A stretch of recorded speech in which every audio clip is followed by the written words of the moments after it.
Well, I want to thank you very much, Lee. You've been there from the beginning with us, Lee, and we appreciate it. Nobody can sing that song like Lee Greenwood. Thank you very much, Lee, very much for being here. And his voice has not changed, you know? Pretty amazing. And a special thank you to Erika, because today, America is a nation in grief, a nation in shock, and a nation in mourning. Less than 2 weeks ago, our country was robbed of one of the brightest lights of our times, a giant of his generation, and above all, a devoted husband, father, son, Christian, and patriot. Charles James Kirk was heinously murdered by a radicalized, cold-blooded monster for speaking the truth that was in his heart.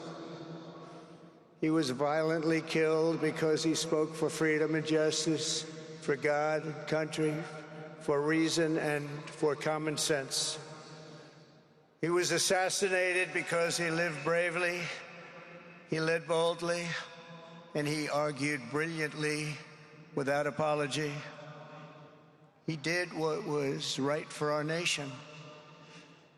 And so on that terrible day, September 10th, 2025, our greatest evangelist for American liberty became immortal. He's a martyr now for American freedom. I know I speak for everyone here today when I say that none of us will ever forget Charlie Kirk, and neither now will history.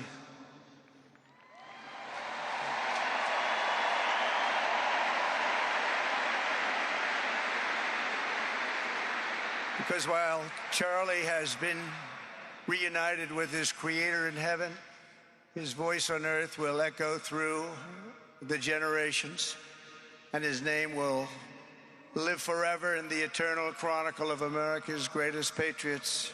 He will live forever. To Charlie's incredible and beautiful widow, Erika, we know the weight of this monumental loss is almost unbearable. But even in the midst of heartache and pain too great to even fathom, you have somehow found the strength and deep faith to be a comfort to millions and millions of people. And thank you very much, Erika. Thank you very much.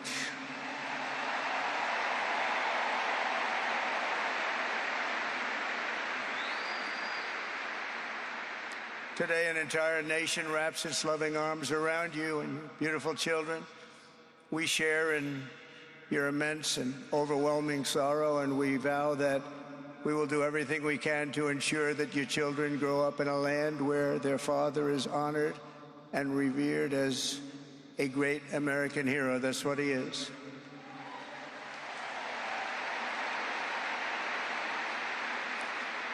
To Charlie's parents who lost their beloved son, and to the entire Kirk family, we know that no words can ever be enough to fill the void he leaves behind.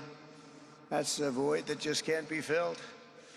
But I hope the extraordinary outpouring of emotion over these past 11 days has comforted you with the knowledge that your son brought more good and love into this world in his 31 short years than most people, even very, very successful people, can bring in a lifetime.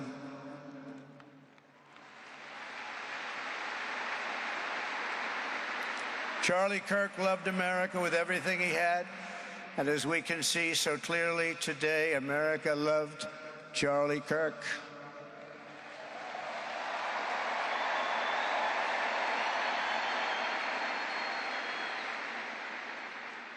And he could always draw a big crowd. Look at this today. Look at what's gone on. This is a big crowd.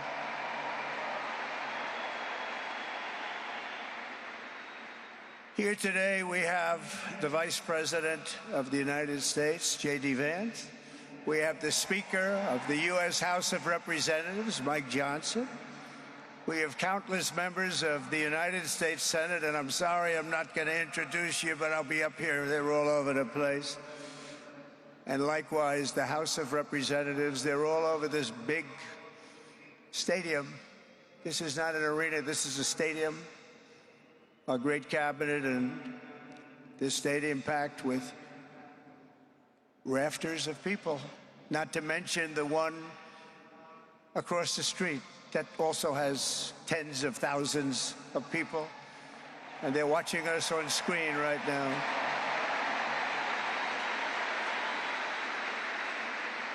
And I'm sorry we couldn't get you in. If anybody would like to give up your seat, please walk across the street. But this is like an old-time revival, isn't it? An old-time revival.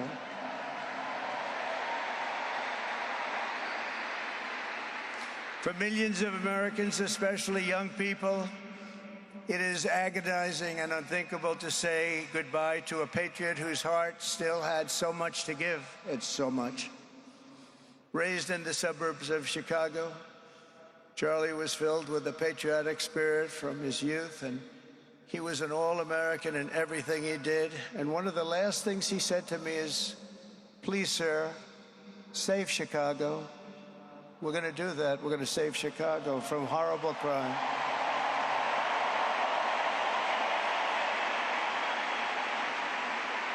In high school, he was the quarterback of the football team and the captain of the basketball team. He was a good athlete. A lot of people don't know that about Charlie. He was an Eagle Scout who spent his school lunch breaks listening to another champion for liberty, somebody that he greatly admired, Rush Limbaugh.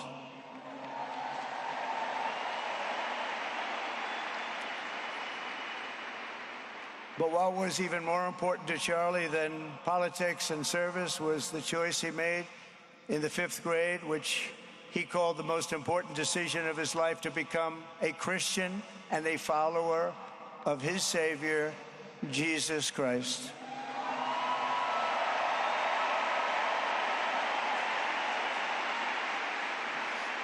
Inspired by faith and his love of freedom, Charlie did something remarkable when he was just 18 years old.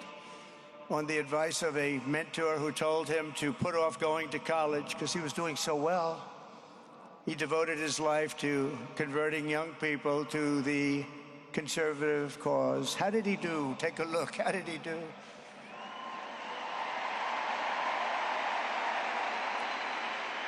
In 2012, 2 days after graduating high school, and with just $1,800 in his pocket, the young man from Illinois, who no one had ever heard of, started an organization whose grand ambitions were captured in its name, Turning Point USA. Great name.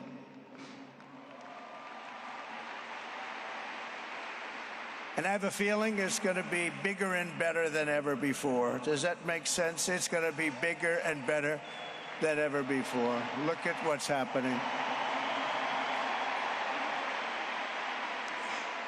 12 years ago, Charlie walked onto his first college campus, the very liberal University of Wisconsin at Madison. He set up a card table and put up a sign with 3 words: "Big government sucks." Could you believe that? That's Charlie. That day, Charlie talked to every student who approached him, most of whom were probably quite a bit older than he was. Finally, after many hours, he found the first ever Turning Point chapter leader. His first year out of high school, Charlie traveled 300 days raising money and taking his message to campuses all over the country. He lived out of his parents' basement, and they actually loved having him there. They loved Charlie. Everybody loved Charlie. And on the couches of friends and supporters, he lived off couches for 2 years, 3 years. Then life started getting a little bit different, but he was always the same. For 5 years, he refused to take a paycheck, but day after day, he worked from 5 a.m. in the morning till 11 p.m. in the evening, always. His staff remembers that he wore Walmart jeans and T-shirts from the Goodwill store. Remember the Goodwill store? It wasn't easy, but Charlie wasn't in it for money at all, never has been. Money was never his thing. He was always in it for the mission. As he liked to say even back then, we have a country to save. Just what he did. He'd call me all the time, sir, we have a country to save. I said, Charlie, thanks very much for telling me that. I appreciate it. Charlie volunteered for my 2016 campaign and traveled the nation with my son, Don, and Eric. I got to know him very well and saw immediately that Charlie was actually a master builder of people. It was Charlie who first started organizing young black conservatives hungry for support and leadership. It was Charlie who stood up for persecuted Christians and Jews on college campuses. It was Charlie who helped bring online censorship, free speech, and cancel culture to the fore of our political debate. He was right up there with me. It was Charlie who helped unite MAGA, and you know what M-A-H-A is? That's right, Make America Healthy Again. And tomorrow we're going to have one of the biggest announcements, really medically, I think, in the history of our country. We're going to be doing it with Bobby and Oz and all of the professionals. I think you're going to find it to be amazing. I think we found an answer to autism. How about that? Autism. Tomorrow, we're going to be talking in the Oval Office in the White House about autism, how it happens, so we won't let it happen anymore, and how to get at least somewhat better when you have it, so that parents can help their child, their beautiful child.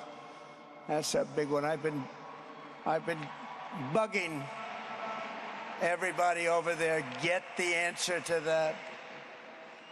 You know, 20 years ago, 1 in 10,000 were born with autism.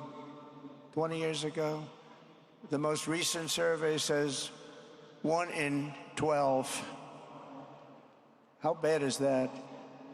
That's for young boys, baby boys, but also girls, a little bit better. It's about 1 in 20.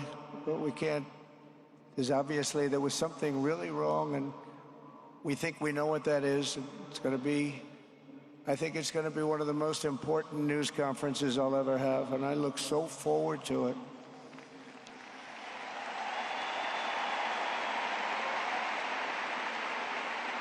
And you know who else looked forward to it? Because he knew. I tell him a little bit about what was going on. Was Charlie. He would have been front row center, believe me. We'll be missing him tomorrow. It was such a big deal for him, too. He brought together Donald Trump, Bobby Kennedy, right here in the great state of Arizona 1 year ago. Remember that? What a night, what a day that was. And it was Charlie who was among the first to speak to me about a man from Ohio by the name of JD Vance. Have you ever heard of him? He's doing a good job.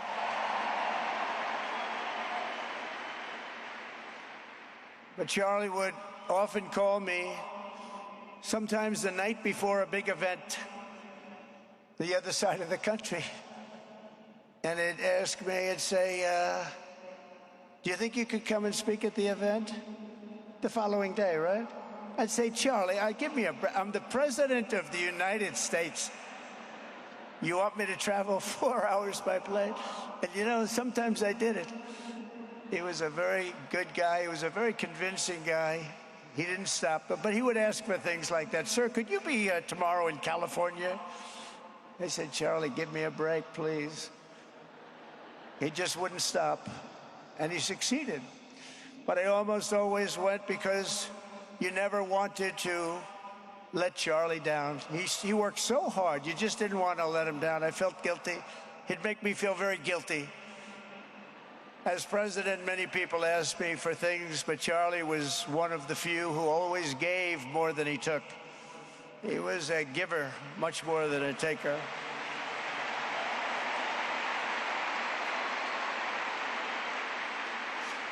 And no matter how big Charlie became, no one was too small for him to notice. He was good to everybody. Didn't matter. Several years ago, a fourth grader asked Charlie to appear on his podcast, which was probably only watched by the parents of that fourth grader. And Charlie, who was actually pretty hot at the time, to be honest, he agreed, and the boy asked for advice. Charlie replied, the left, I call it the radical left. I call it sometimes the radical left lunatics. But Charlie didn't say that. He called it the left. He was probably right, but I can't help it. I can't help it. So he said the left, radical left lunatics, may have all the money in the world, but they could never outwork me. I will wake up as early as I need to, about himself. I will stay up as late as I need to, and I will never stop fighting for our country. And he did this until his dying breath. That's what he was doing. That's what he was doing. Think of it. Wow. What a horrible moment. I was in the Oval Office when I heard they came in, and it was like a surreal experience, a terrible, terrible. I had some very big people in the Oval Office, and I was in the midst of a very important conversation for our country, big people, the biggest. And I said, you have to leave now. When they told me that, they told me in front of a group of very powerful people. I said, you have to leave now, right now, please. Right now. You have to leave, go. By his own determination and skill, Charlie Kirk built Turning Point from his humble beginnings, the beginnings that nobody believed could ever end up something like this, into a great movement and a juggernaut of American politics. And, you know, we have a massive stadium loaded up with people, but he got tremendous crowds before he had this kind of horrible news and before we had to hear what happened so terribly. He delivered more than 250 speeches a year at over 200 colleges and universities, and that was at a time when it was not really vogue to go to colleges and universities if you were a conservative. It really took great courage. And we used to talk, and I said, you know, I think they're much more conservative than we know, and he agreed, but it just wasn't something that was happening because the radical left would do very bad things, very dangerous things. But Charlie set up chapters on 2,200 campuses and spoke at more than 1,000 churches. He launched a podcast and radio show that grew to an audience of 1 million Americans a day, one of the bigger shows on radio. And Charlie didn't just bring young people into the movement. All of a sudden, it started to grow by leaps and bounds. By 2024, we won more young people than any Republican candidate in the history of our country, including, for the first time, a majority of males under 30. Can you believe it? Remember when Republican presidential candidates would get 4%? No, we did unbelievably with young people. And he was a big, big factor. Unbelievable. But he made me work for it. Sir, you have to make a speech here, you have to make a speech there. But we did it, and we won, and our country is doing unbelievably well now. We had a country that was dead 1 year ago, and now we have the hottest country anywhere in the world. And Charlie helped us make it that. One of the great people. But through it all, the core of Charlie's message and his basic method never changed. It never really changed. He stayed the same person also. At every campus event, Charlie asked the people who disagreed with him to come forward, and instead of silencing them, he handed them a microphone and let them speak. And he'd convinced so many of them. It was a pretty amazing thing to watch, actually. Shortly before Charlie arrived on campus, the day he was assassinated, a staff member texted him that there were many critics and students who were opposed to his views and rather strenuously in the crowd. And that actually made him feel good because he wanted to convince them. He understood. He really did. He understood what was right. And he was right about that. A lot of it was based on common sense, by the way.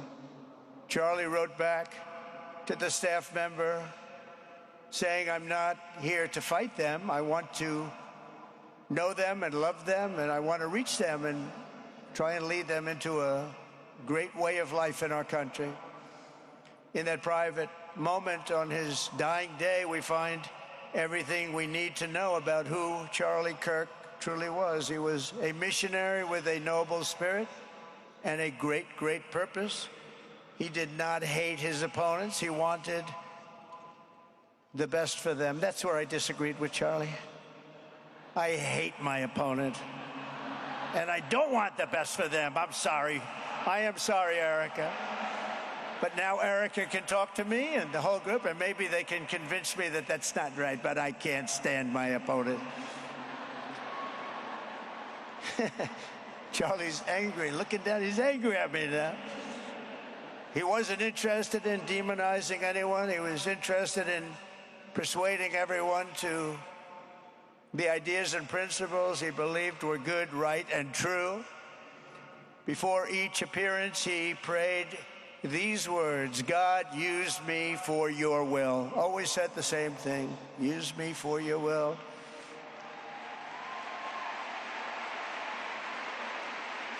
And that is exactly what God did. When you think, that's exactly what he did. The more success Charlie had, and he was getting more and more successful, the more dangerous his mission became. On campuses all over the country, his quest for open dialogue was met with menacing hate. There were bomb threats, pulled fire alarms, and countless rage-filled radicals who tried to shout him down. It was nasty. I used to say, "Charlie, this is nasty stuff you're doing." At one event, police had to build barricades to protect students from an angry mob of thugs. Many of these people, by the way, are paid a lot of money to do this. They're agitators. They're paid agitators. Remember that. When you see they all have the same beautifully printed sign, every sign is identical, comes out of a top-level print shop. That's not the signs that are made in somebody's basement. Those are paid for by very bad people, and hopefully we're going to be finding out through the DOJ who those people are.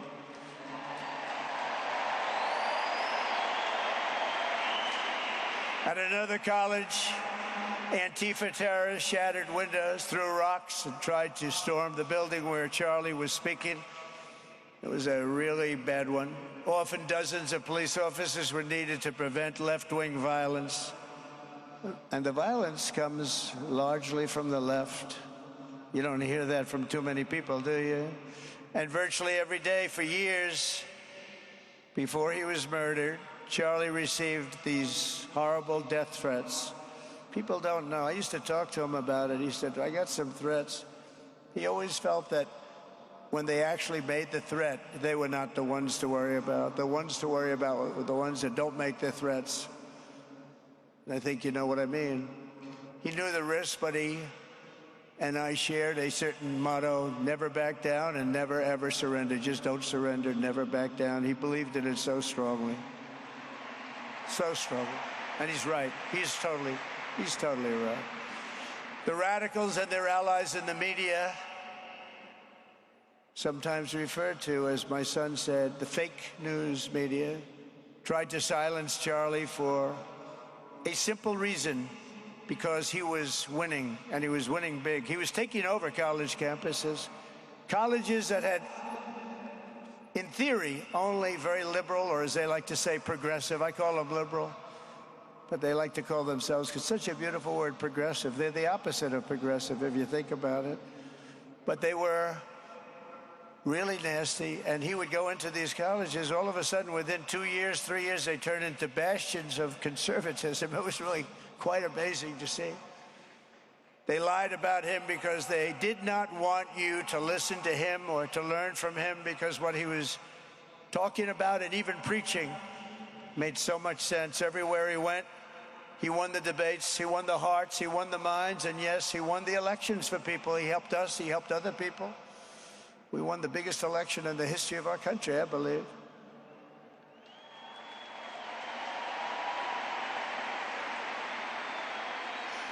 Charlie Kirk was without a doubt among the most influential figures in the most important election in the history of our country. The election of, oh, that beautiful day, November 5th, 2024. Do you remember that day? It was 9 months ago. What a day that was. I mean, we had a pretty good day in the first one. And I must tell you, on the second one, we had a phenomenal day. But a lot of bad things happened. And now that's not even questioned. They cheated like dogs, but we got them back, didn't we, huh? Got them back. But we owe Charlie a profound and eternal debt of gratitude now. Just like Charlie and Erika made Turning Point hot, we are looking at a country that has the chance to attain a level like never before. Tariffs are making us rich again, richer than anybody ever thought was possible. And the only one challenging them are people that hate our country or foreign countries that are paying a price, because they did the same thing to us for years. They took advantage of us, but we're making money. We're becoming richer and richer. And we're taking care of our people better and better when we do that. And we can take care of other countries better and better. But we're doing unbelievably well. The tariffs have really been a hold. The election was big, but the tariffs, because of the election, came in. And remember, other nations do that to us. And Charlie understood that. He saw the money. He saw what was coming into our country, and we can use that for Medicare, Medicaid, Social Security, all of these things that we fight so hard for. And that's exactly what's happening. The numbers are incredible. When the news finally came out on election night last November that the race was officially won, came out pretty early in the night. Charlie was live on camera. In that moment, he was overcome with emotion. I've never seen him like this. He was so happy. For a long while, he said nothing. His eyes were filled with tears, and then he buried his face in his hands and he started crying. That wasn't the Charlie I knew, but in thinking about it, it actually was the Charlie I knew, because he had a tremendous heart. He just wanted what was good for our country, and he saw us going in such a horrible direction. Lovingly, Eric, and this was so beautiful, Erika put a MAGA hat on to cover his bowed head. I like that very much. MAGA, we love. Does everybody love MAGA? Make America Great Again.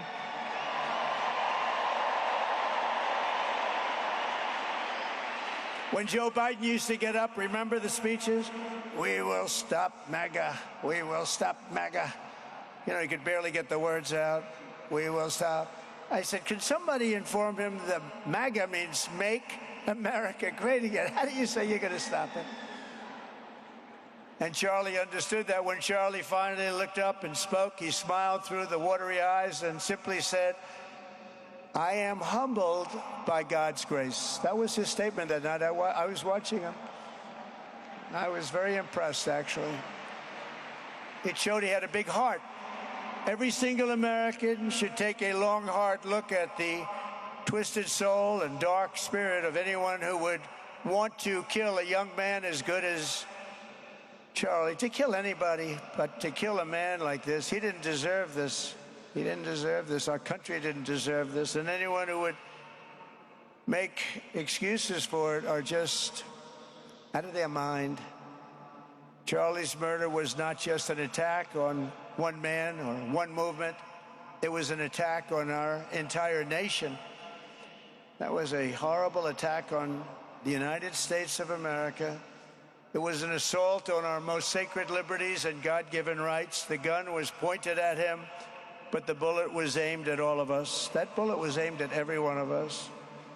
Indeed, Charlie was killed for expressing the very ideas that virtually everyone in this arena and most other places throughout our country deeply believed in.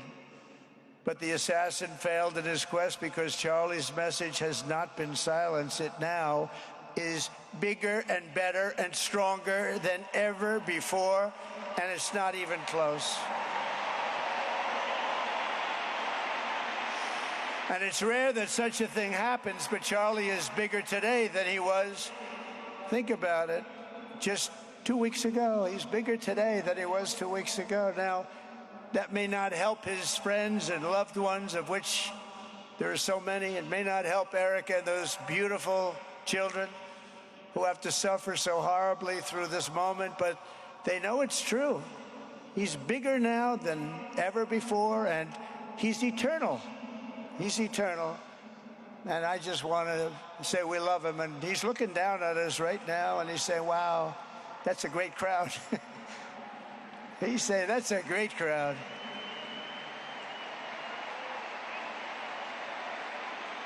And it's a great crowd of patriots. But that's why I will soon award Charlie the nation's highest civilian honor, the Presidential Medal of Freedom. It's the highest civilian honor.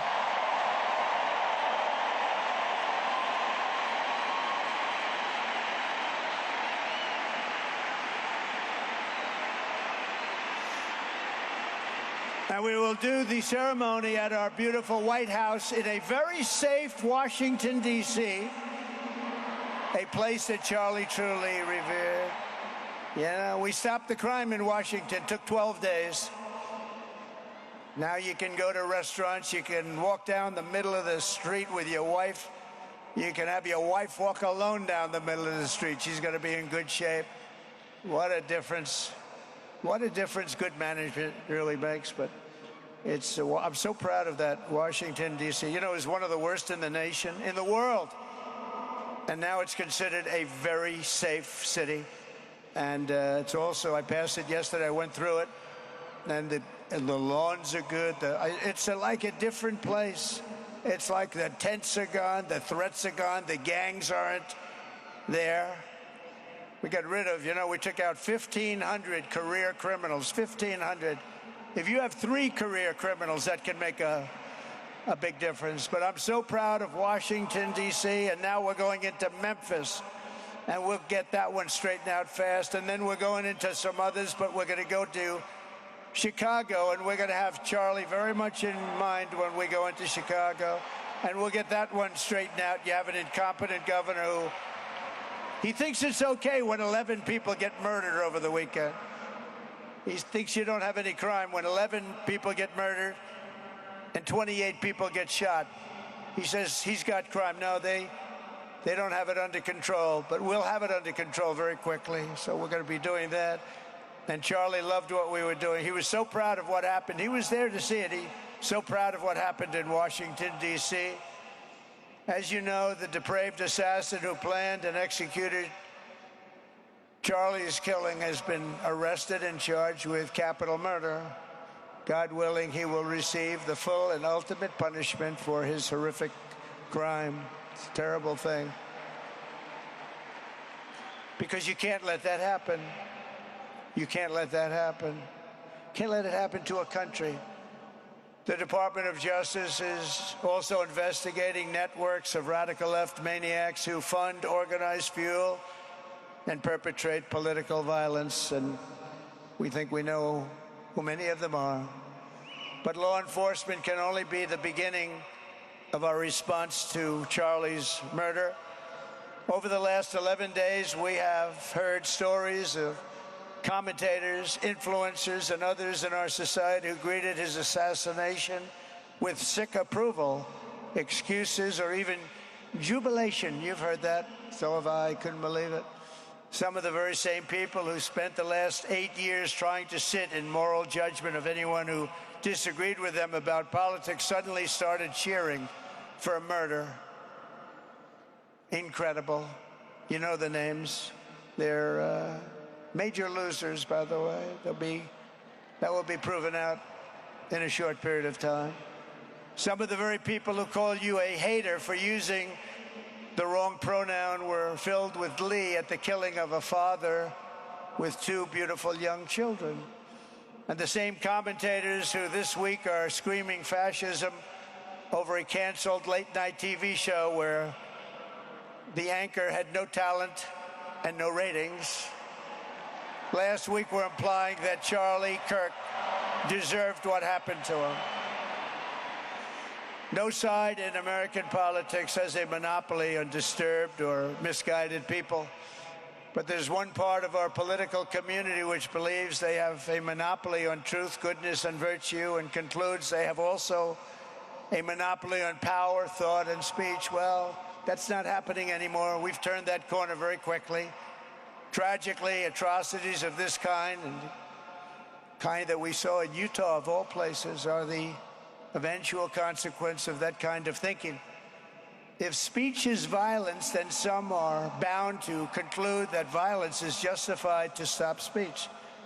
And we're not going to let that be justified. The tradition of reason and open debate that Charlie practiced is not a pillar of our democracy. In many ways, it's the basis of our entire society. It's the right and inheritance of every free American, the greatest legacy of the Enlightenment, and among the most treasured achievements of civilization. We will defend it at all costs, and we will carry forward the torch of liberty that Charlie Kirk held so proud and so high. He was so proud, and he did hold that torch high. We will never, ever let it fail. We will never let it fail. But we're going to raise it higher than ever before. It's going to be raised, and this is the beginning. Perhaps it should be no surprise that Charlie, who spent his life speaking with the critics of these traditions, ultimately became convinced that we needed not just a political realignment, but also a spiritual reawakening. We did. And we have to bring back religion to America, because without borders, law and order, and religion, you really don't have a country anymore. We want religion brought back to America. We want to bring God back into our beautiful USA like never before. We want God back.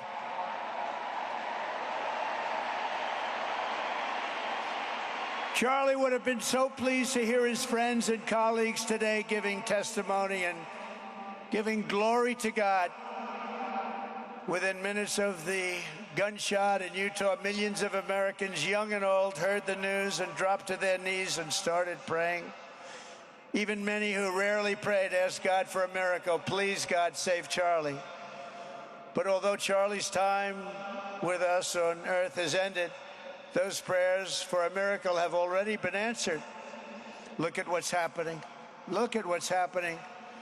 In the days since Charlie's death, we have seen how his legacy has touched so many millions around the world. In Calgary, Canada, thousands gathered at City Hall to sing the American national anthem and raise up posters with the name Charlie Kirk. In Seoul, South Korea, crowds gathered to wave American flags and shout, "We are for Charlie Kirk." His memory has been honored in the streets of Berlin, Warsaw, Vienna, Sydney, Madrid, London, Tel Aviv, and all over the world. So beautiful to watch. A man as far away as rural Australia texted a pastor, "I'm going to come to church tomorrow for the first time ever." The pastor asked, "Why is that?" The man replied, "Because of Charlie Kirk." Can you imagine? The lesson of Charlie's life is that you should never underestimate what one person can do with a good heart, a righteous cause, a cheerful spirit, and the will to fight, fight, fight. Have to fight. We're saving our country. And Charlie's a big factor, such a big factor. Charlie Kirk started with only an idea to change minds on college campuses, and instead he ended up with a far greater achievement, changing history. He changed history. Today, Charlie Kirk rests in glory in heaven for all eternity. He has gone from speaking on campuses in Wisconsin to kneeling at the throne of God, where he is right now.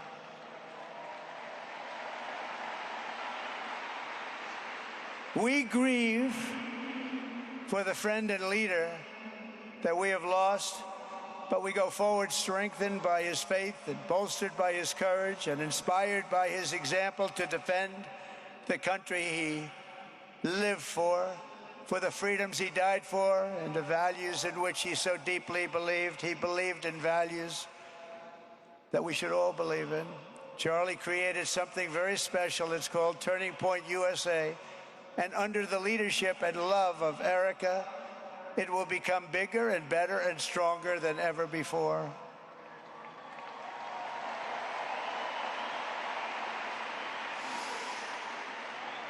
So, Charlie, we all want to thank you.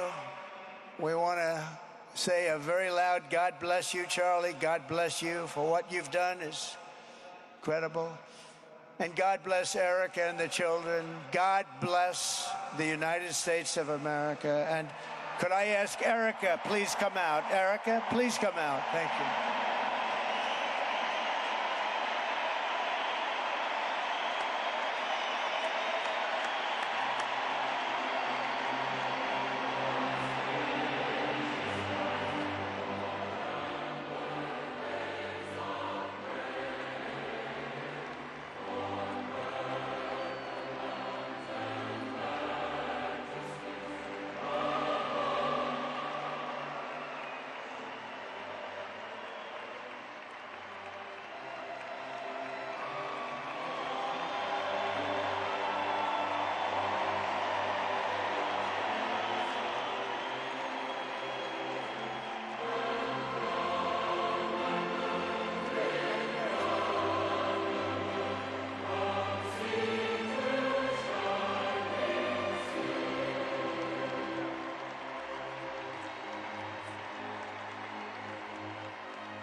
Thank you very much, everybody. Thank you very much, and good luck. God be with you. Thank you.